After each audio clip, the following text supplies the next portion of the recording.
ফোনটা? হ্যাঁ আমার ভালো লাগছে। প্র্যাকটিস করো? হ্যাঁ। কখন করো? সকালে ভোরবেলা 5টার সময় আর বিকেলে 5টার সময়। আর পড়াশোনা করো? হ্যাঁ। কোন স্কুলে?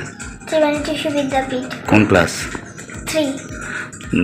তুমি কিসে জিতেছো, মানে কি প্র্যাকটিস, মানে কি দেবে? চেস্ট পাঞ্চ মেরে। পাঞ্চিংয়ে জিতেছে। তুমি জানো এটা কি রেকর্ড জিতে কি? হ্যাঁ। কি ইন্ডিয়া বুক অফ রেকর্ড আর এশিয়া বুক অফ রেকর্ড। বাড়িতে বাবা মা সহযোগিতা করে এসব খেলা করাতে? হ্যাঁ। পড়াশোনার দিকে সহযোগিতা করে? হ্যাঁ।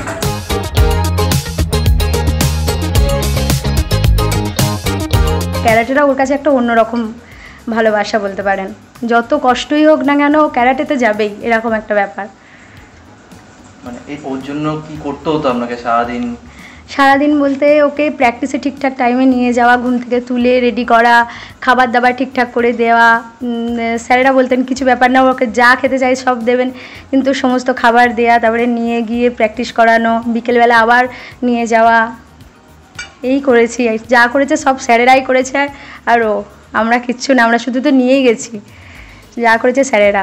আমাদের সবাই খুব গর্বিত, আমরা সবাই, আমাদের খুব আনন্দ হচ্ছে। আজকে ও এত বড় নাম করেছে, আজকে স্যারেদের নাম করেছে, মুখ উজ্জ্বল করেছে। ওর জন্য কি আলাদাভাবে কোনো খাওয়া দাওয়া বা কোনো কিছু? হ্যাঁ, সেটা তো চেষ্টা করতামই, যে যতটা যা দেয়ার পুষ্টিকর খাবার সেটাই আমরা দিতাম ওকে। এত পরিশ্রম করতো, সেটার জন্য তো একটু দিতেই হবে, সেটুকু যা দিতাম।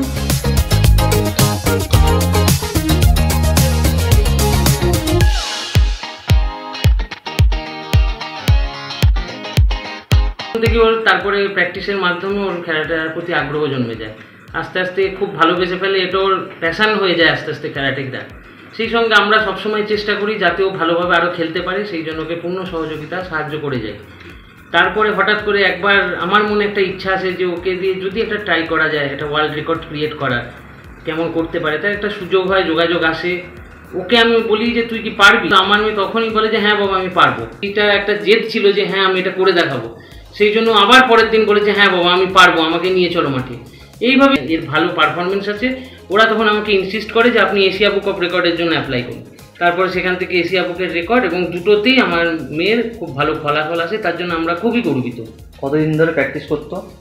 প্র্যাকটিস বলতে ও তো আমি প্রথমেই বললাম 3 বছর বয়স থেকে ওর ক্যারাটের সঙ্গে যুক্ত হয়। গত বছরে ও একটা ইন্টারন্যাশনাল খেলা হয়, তাতে ও 2টো বিভাগেই স্বর্ণপদক পেয়ে খবরের শিরোনামে এসেছিল।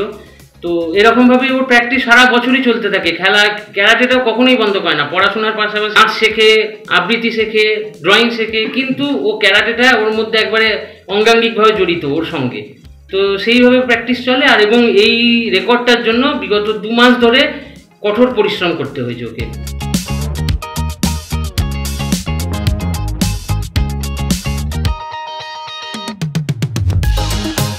আমাদের টার্গেট ছিল যে আমরা 350 করবো, তাই 1 মিনিটে 350 খানা পাঞ্চের জন্য আমরা প্রত্যেক দিন ওকে 1 মিনিটে 500 খানা পাঞ্চের প্র্যাকটিস করাতাম।